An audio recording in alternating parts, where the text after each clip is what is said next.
오늘 예배를 드리는데 우리가 예배를 드리는 이 모든 것들이 참 은혜롭고 충만함이 느껴집니다. 우리 청년들도 예배할 때마다 우리의 영혼이 회복되고 은혜를 누리고 주 앞에 서게 되는 그 충만함이 있길 소망합니다. 사도 바울은 유대인이든 이방인이든 예수 그리스도를 믿는 믿음으로 의롭다함을 받고 믿음으로 성령의 약속을 받았다라고 계속해서 말하고 있어요. 율법 행위에 속한 자는 저주 아래 있고 율법으로 말미암아 의롭게 되지 못하며 소망가는 무관한 삶을 산다고 지난주에 말했습니다. 그러면 이러한 생각이 들 수 있겠죠. 만약 우리가 율법으로 의롭다함을 얻지 못하고 우리가 받은 성령이 율법과 아무 상관이 없고 그리스도가 율법의 저주에서 우리를 속량하기 위해 저주를 받으셨다면 우리가 받은 유업이 약속으로부터 받은 것이라면 율법은 무슨 소용이 있는가? 율법은 왜 필요한가? 이러한 의문이 듭니다. 오늘 본문의 시작도 19절에 그런즉 율법은 무엇이냐라고 바울이 갈라디아 교인들에게 묻습니다. 먼저 그는 율법은 범법함으로 더하여진 것이다 라고 말을 하죠. 율법이 주어졌을 당시로 한번 가보겠습니다. 율법은 출애굽기 19장에 가서 받게 되는데 이스라엘이 시내산에 이르게 되고 하나님께서 모세를 부르셔서 모세를 통하여 율법을 기록하게 하십니다. 출애굽기 19장 4절에서 6절을 보면 내가 애굽 사람에게 어떻게 행하였음과 내가 어떻게 독수리 날개로 너희를 업어 내게로 인도하였음을 너희가 보았느니라. 세계가 다 내게 속하였나니 너희가 내 말을 잘 듣고 내 언약을 지키면 너희는 모든 민족 중에서 내 소유가 되겠고 너희가 내게 대하여 제사장 나라가 되며 거룩한 백성이 되리라. 너는 이 말을 이스라엘 자손에게 전할지니라. 하나님께서는 이스라엘 백성을 독수리 날개로 업어 애굽에서 인도하셨죠. 그리고 그들에게 자신의 말을 잘 듣고 지키면 내 소유, 제사장 나라, 거룩한 백성이 될 것이다 라고 말씀하셨어요. 하나님께서 그들을 언약 백성으로 삼아 주시겠다는 말이죠. 그리고 그들은 언약 백성으로서 하나님의 말씀에 순종해야 했습니다. 그래서 하나님께서 그들에게 율법을 주시죠. 모세는 이 말을 이스라엘 자손들에게 전하였고 백성들은 이 말을 듣고 어떠한 반응을 보이냐? 여호와께서 명령하신 대로 우리가 다 행하리이다 라고 말합니다. 모세는 하나님의 말씀을 받기 위해 시내산으로 올라가게 되었고 두 돌판에 십계명을 기록했고 세부 법을 제정하였습니다. 율법이 처음 주어진 당시를 이렇게 우리가 보았는데 생각해 보면 율법은 범법함으로 더하여진 것이다 라고 말할 수 있나요? 이 말과 그보다 율법은 하나님의 백성으로 사는 삶의 지침으로 더해진 것이다 라는 말이 맞는 것 같아요. 하나님의 언약 백성으로서 지켜야 될 법. 이 말과 범법함으로 라는 말이 잘 이어지지 않습니다. 바울이 범법함으로 율법이 더하여진 것이다 라고 말한 의도가 있을 텐데 이 말이 무슨 말일까요? 이 범법함으로 라는 이 원어적인 의미를 한번 볼게요. 이 원어에는 과거의 의미와 미래의 의미가 함께 있습니다. 과거의 의미는 어떤 거냐? 범법함으로는 범법을 억제하기 위하여 라는 의미로 쓰이고 미래적인 의미는 범법을 유발하기 위하여 라는 의미로 쓰입니다. 율법은 범법을 억제하기 위해 더해진 것이고 범법을 유발하기 위해 더해진 것이다 라고 할 수 있는 것이죠. 자, 하나님께서는 이스라엘 백성들에게 율법을 주시면서 그들이 살아갈 지침들을 알려주셨고 그들이 범죄를 저지르지 않도록 적극적으로 표현하면 하나님을 위해 살 수 있도록 이 율법을 주신 것이죠. 그런데 그들은 어땠습니까? 율법으로 인해 범법이 더욱 유발됩니다. 어떤 의미냐? 율법이 죄를 깨닫게 하고 인식하게 하니 범법이 더 증가하게 되는 거죠. 드러난다라는 겁니다. 율법이 없으면 범법조차 모르죠. 율법이 있기 때문에 범법이 무엇인지 알고 그것이 증가되어 나타나는 거죠. 증가할수록 상황은 더욱 절망적이게 되고 죄, 비참함, 무지함, 죽음, 심판 등을 드러내게 됩니다. 자, 사도 바울은 시내산 당시의 역사적 배경에서 율법을 바라본 것이 아니라 구약 전체에서 지금 율법을 바라보고 있는 겁니다. 그래서 율법은 범법함으로 더해진 것이다 라고 말한 것이죠. 그들은 율법을 하나님의 백성으로 지침으로 받았지만 그렇게 살지 못하고 오히려 범법이 드러난 것이 구약 전체의 역사에 나타난 것을 볼 수 있죠.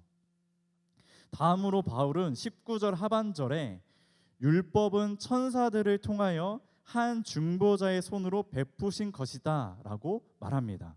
자, 유대인들은 율법이 천사들을 통해 중재된 것이라고 생각을 했어요. 모세가 그 가운데 율법을 기록한 것이죠. 그리고 20절에 대해 이 중보자가 누구인가에 대한 많은 논의가 있는데 저는 19절에 나와 있는 것과 동일하게 모세라고 보려고 합니다. 모세는 하나님과 이스라엘 백성 사이의 중개자, 중보자가 되어서 하나님의 말씀을 이스라엘 백성들에게 전해 주었죠. 그러나 하나님은 한 분이시다라는 말은 언약과 관련하여 생각했을 때 하나님의 언약에는 어떠한 중개자가 없다라는 거예요. 삼일체의 하나님께서도 서로 언약을 맺을 때 어떤 중개가 없죠. 어떤 단계를 거친다라는 것이 아니죠. 이것이 율법과 약속의 차이입니다. 율법은 중개자가 필요한데 약속은 하나님께서 직접적으로 다이렉트로 이렇게 주어진 것이죠. 또한 19절에서 말하는 율법에 대한 이해는 율법은 한시적이다라고 말을 해요.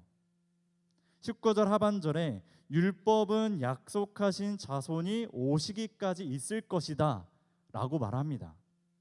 즉 그리스도가 오시기 전 율법이 주어졌고 율법은 죄를 인식하고 죄를 깨닫게 하여 초등교사로서 그리스도께로 인도하는 역할, 그리스도께로 인도하는 기능을 갖고 있는 것이죠.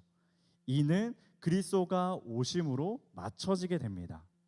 자, 마지막으로 21절에 율법은 하나님의 약속들과 반대되는 것이냐? 결코 그럴 수 없다라고 말합니다.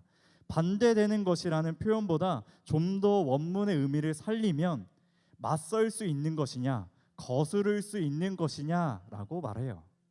율법이 생명을 줄 수 있는 능력이 있었다면 율법을 통해 의롭다 하심을 얻을 수 있었을 겁니다. 하지만 생명을 줄 수 있는 능력이 율법에 있는 것이 아니죠. 율법은 생명을 주는 약속에 대항할 수 없는 겁니다. 맞설 수 없는 거죠. 바울이 율법에 대해 어떻게 이해했는지를 정리해 보죠. 첫째는 율법은 범법함으로 더해졌고, 두 번째 율법은 한 중보자의 손으로 베푸셨고, 세 번째는 율법은 한시적이고, 마지막 율법은 하나님의 약속들과 맞설 수 없다라는 겁니다. 지금 바울은 이 율법이 무엇이냐에 대해서 세세하게 지금 말해주고 있습니다. 그는 이러한 설명들을 통해서 어떠한 핵심, 어떠한 것을 그들에게 알려주고 싶었을까요? 바울은 율법은 소용이 있다, 율법은 필요하다라는 것을 알려주고 했습니다. 단 갈라디아 교인들이 이해하고 있는 율법보다 더 바른 그 율법의 이해를 주려고 한 거죠. 자, 갈라디아 교인들도 율법이 소용이 있다, 필요하다라고 생각을 했어요. 율법이 자신들의 정체성을 변화시키고 자신들의 삶마저 변화시킬 수 있다고 갈라디아 교인들은 생각했습니다. 바울도 율법이 소용이 있고 필요하다는 것을 말해요. 그러나 그들과의 차이가 있어요. 어떤 차이냐면 율법에는 한계가 있다라는 거예요. 이 율법의 한계를 바울이 말합니다. 종합하면 삶을 변화시킬 수 없는 한계를 말해요. 율법은 죄를 깨닫게 하고 그리스도께로 인도할 수 있으나 그 너머의 기능을 할 수는 없죠. 율법은 우리를 변화시키지 못합니다. 우리를 새롭게 하고 우리에게 생명이 줄 수 없는 것을 바울이 말하는 것이죠. 미국의 어떤 학자가 말한 것이 있는데 MTD라는 신앙이 있습니다. 이건 영어의 약자인데 이 영어 약자를 한번 제가 영어 발음으로 유창하게 해볼게요. Moralistic Therapeutic Deism이라고 합니다. 이것은 무슨 말이냐? 도덕주의적 치료적 이신론 신앙이라고 해요. 미국의 사회학자 크리스천 스미스가 청소년들과 미국의 젊은 세대를 연구하면서 정립한 신앙의 개념입니다. 이것에 대한 특징을 말씀드리면 도덕주의적에 대해 하나님은 내가 바보가 아니라 좋은 사람이 되기를 원하신다.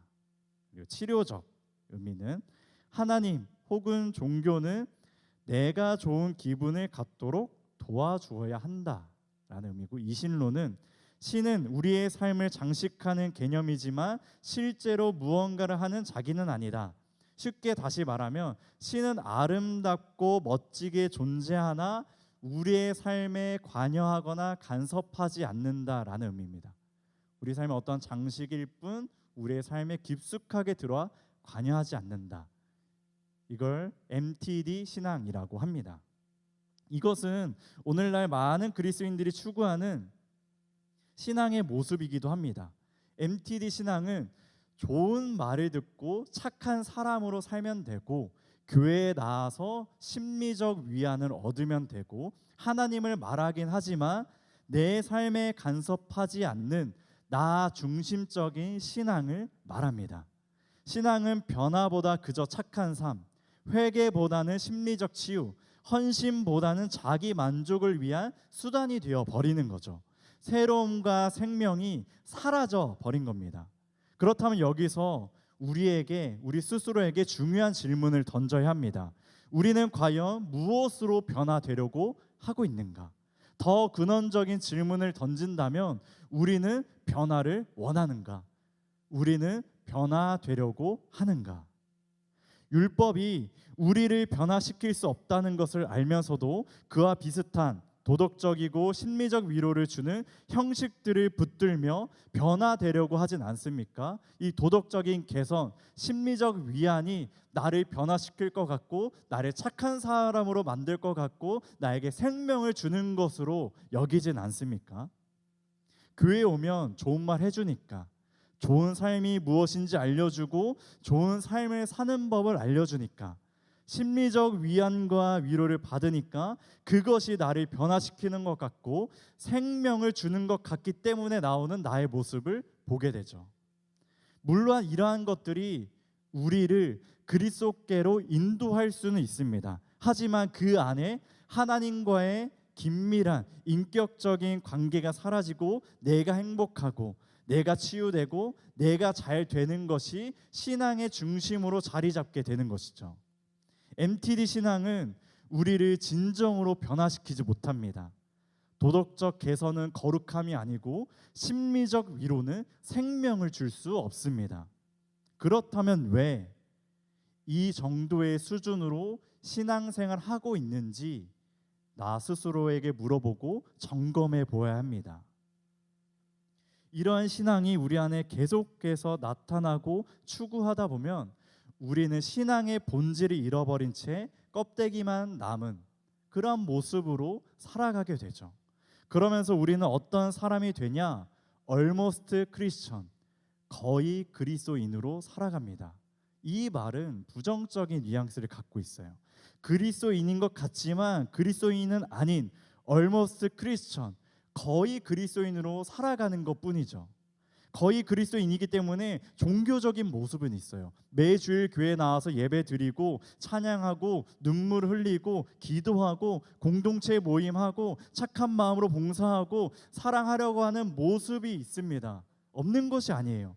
그러나 이 모든 것에 나 중심, 내가 중심이 되어서 그렇게 하고 있다라는 겁니다. 신앙이 나 중심적으로 하는 것이죠. 예배도 나 중심, 찬양도 나 중심, 봉사도 나 중심, 사랑도 나 중심으로 하게 됩니다. 이게 무서운 것은 almost Christian, 거의 그리스도인이 겉으로 보기엔 그리스도인처럼 보인다는 거예요. 내가 봤을 때도 다른 사람이 봤을 때도. 그러면 더욱 나를 그리스도인으로 착각하게 만들고 변화된 삶이 아닌 꾸며진 삶, 꾸며진 신앙으로 살아가게 되는 거예요. 그것이 딱딱하게 우리의 삶에 굳어지는 것이죠. 세움의 청년들, 꾸며진 신앙, 꾸며진 삶을 살지 마시길 바랍니다. 새롭게 변화된 삶을 살아가기를 간절히 소망합니다. 갈라디아서 3장 23절 29절에서 진정한 변화는 어디에서 오는가를 말해줍니다. 25절에 보니 믿음이 온 후로는 우리가 초등교사 아래에 있지 않다라고 말합니다. 이 초등교사는 율법이 그리스도께로 인도한다는 의미에서 사용됩니다. 믿음을 기점으로 하여 초등교사 아래에 있거나 있지 않거나라고 말하죠. 믿음이 초등교사 아래에 있었던 우리를 끄집어 올려줍니다. 더 이상 초등교사 아래에 있지 않게 해주죠. 이 말은 율법 아래에 매이지 않는다라는 것이죠. 또한 믿음은 우리를 하나님의 자녀로 변화시켜 줍니다. 그리스의 옷을 입어 신분과 정체성이 완전히 변화되죠. 그리하여 유업을 잇는 상속자로 서게 됩니다. 우리를 진정으로 변화시키는 것은 아주 단순합니다. 믿음이 우리를 변화시켜요. 그냥 믿음이 아닙니다. 예수 그리스도를 믿는 믿음으로 우리는 변화됩니다. 그것이 우리를 새롭게 하고 생명을 줄 수 있는 이유는 무엇입니까? 우리 갈라디아서 3장 26절을 함께 읽어보겠습니다. 화면을 보면서 읽어볼게요. 갈라디아서 3장 26절 시작. 너희가 다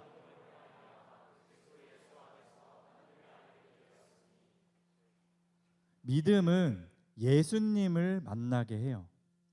우리는 믿음을 통하여 예수 그리스도 안으로 들어가며 그분과 연합되어 그 안에 변화를 경험합니다. 우리는 예수님 안에서 새롭게 되는 변화를 경험해요. 생명을 누리게 됩니다. 우리는 그리스도 안에서 거의 그리스도인이 아니라 참 그리스도인으로 변화되어 살아가는 거예요. 다시 본문으로 돌아가서 23절과 25절 상반절에 보면 사도 바울은 믿음이 오기 전에, 25절에 믿음이 온 후에 라는 표현을 사용합니다. 이 표현을 볼 때 우리 청년들은 현재 믿음이 오기 전의 시기를 살아가고 있습니까? 아니면 믿음이 온 후에 그리스도와 연합하여 사는 시기를 보내고 있습니까? 우리에게 스스로 질문해 보십시오.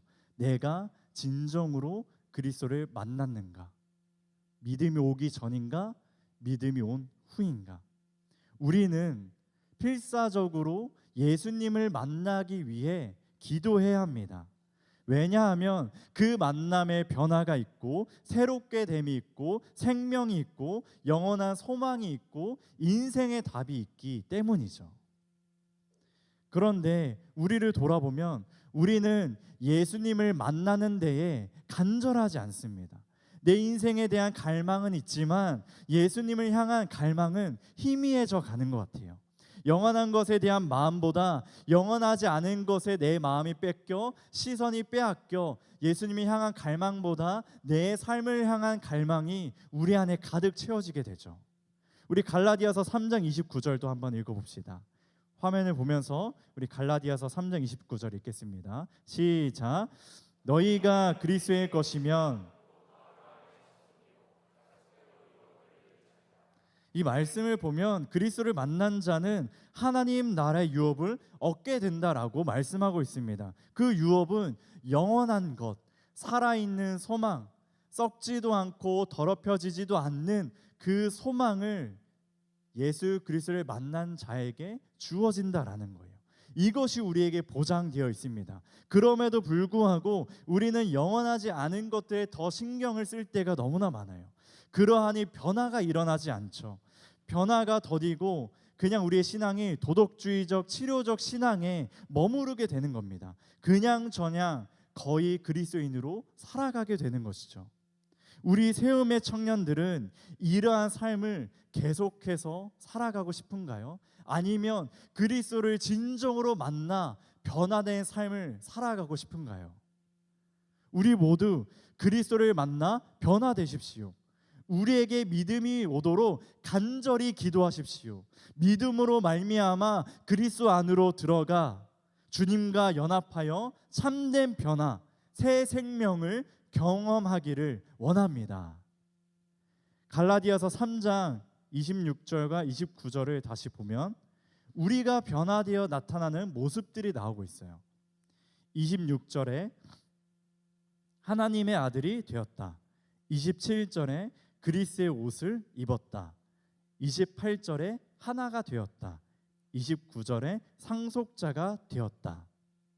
믿음이 온 후로 그리스도를 만난 다음에 이러한 일들이 우리 안에 있다는 거죠. 이것을 봤을 때 우리의 신분과 정체성의 변화를 말해줍니다. 그리고 차별 없이 서로 하나가 되었다라는 것을 보여주죠. 우리의 신분을 알았다면 우리는 신분에 맞게 살아야 하고, 우리의 정체성을 알았다면 우리는 정체성대로 살아야 합니다. 기프티드의 주의 자녀로 산다는 것은 라는 찬양이 있죠. 우리 청년들이 익숙하게 다 알 겁니다. 거기 총 4절에 걸쳐서 주의 자녀로 산다는 것이 무엇인지를 고백하는데, 그 4절에 일부분만 가져왔는데, 불 가운데로 걸어가는 것, 바다 위로 걸어가는 것, 나도 그들을 용납하는 것, 주님과 함께 동행하는 것, 이라는 고백을 올려드려요. 불 가운데로 걸어간다는 것은 내가 세상과 타협하지 않겠다라는 말이고, 바다 위를 걸어가겠다는 것은 세상을 향해 도전하여 믿음의 승부를 보겠다는 말이고, 나도 그들을 용납한다는 것은 악을 선으로 이기겠다는 말이죠. 우리가 이러한 삶을 하나님의 자녀로서 살아가야 하며, 우리는 이러한 삶을 하나님의 나라를 바라보며 살아가야 하는 거죠. 주님과 동행하며 나와 함께 하시는 주님의 손을 붙잡고 살아가야 하는 겁니다. 그런데 우리의 삶을 돌아보면 이러한 삶이 쉬운가요? 결코 쉽지 않습니다. 그리스도를 만나 변화되어도 이러한 삶이 잘 드러나지 않기도 해요. 그러면 우리가 어떻게 하면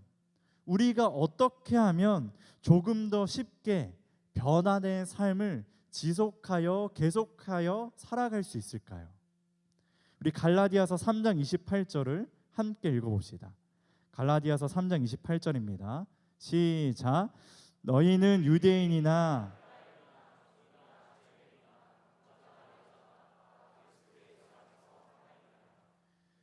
28절을 보면 그리스도 예수 안에서 하나다라는 것을 말해줘요. 26절, 27절, 29절과 조금 다른 성격을 보여줍니다. 우리가 서로 하나라는 것이죠.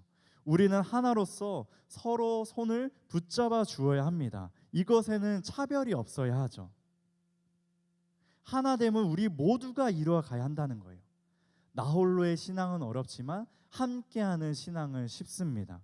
물론 불편할 수 있죠. 나랑 맞지 않을 수 있고 갈등이 있을 수 있습니다. 그럼에도 불구하고 우리가 함께 신앙생활하며 나아가는 것이 더욱 유익합니다. 나의 믿음이 흔들릴 때 나의 믿음을 붙잡아줄 지체가 있고, 불평과 갈등 가운데 나의 연약함, 나의 죄성을 발견하여서 더욱 하나님께 무릎 꿇게 되고, 예수님의 성품을 닮아가는 훈련을 하게 되고, 나와 함께 웃고 울어줄 수 있는 지체가 있고, 실제로 사랑과 섬김의 훈련을 할 수 있는 그런 장이 우리에게 서로의 하나된 공동체라는 거죠. 이처럼 많은 유익들이 있습니다. 무엇보다 이 하나된 공동체는 나의 정체성을 기억하게 해줍니다. 내가 흔들릴 때 너는 하나님의 자녀야, 너는 하나님의 아들이고 하나님의 딸이야 라고 말해줄 수 있고, 내가 낙심할 때 나를 대신하여 기도해 주는 사람들이 공동체 안에 있죠. 이러한 유익들이 우리 안에 넘쳐납니다. 그래서 우리는 하나님의 자녀답게 살기 위해 하나된 공동체 안에서 살아가야 합니다. 우리 말씀을 맺겠습니다. 사랑하는 새움의 청년들, 오늘 예배 시간에 주님을 만나길 간절히 원합니다. 우리는 주님을 만나야 해요. 믿음을 가지십시오. 믿음을 통하여 그리스도께 나아가십시오. 다른 도덕적인 것으로, 어떠한 심리적인 것으로 나아갈 수 없습니다. 갈망하십시오. 주님을 찾고 구하십시오. 갈급한 심정으로 주님이 아니면 안 된다는 마음으로 기도하여서 주님을 꼭 만나십시오. 그렇게 우리는 하나님의 자녀로 변화되어 그 삶을 세상 가운데 선포하십시오. 하나님의 자녀로 살아간다는 것이 버겁고 힘들 때 우리에게 허락하신 공동체를 의지하십시오. 내 옆에 있는 지체들의 손을 붙잡고 더욱 연합하여 하나됨을 이루어가고 변화된 삶을 살아가길 원합니다. 그럴 때 우리 안에 놀라운 변화의 역사가 계속해서 일어날 줄 믿습니다. 우리 모두 거의 그리스도인, almost 크리스천의 모습에서 벗어나 참 그리스도인으로 변화되어 하나님의 자녀로서 더욱 깊어진 삶을 살아가길 소망합니다. 우리 다 같이 자리에 일어나셔서 우리 표대를 향하여 찬양 고백하며 기도의 자리로 나아갑시다.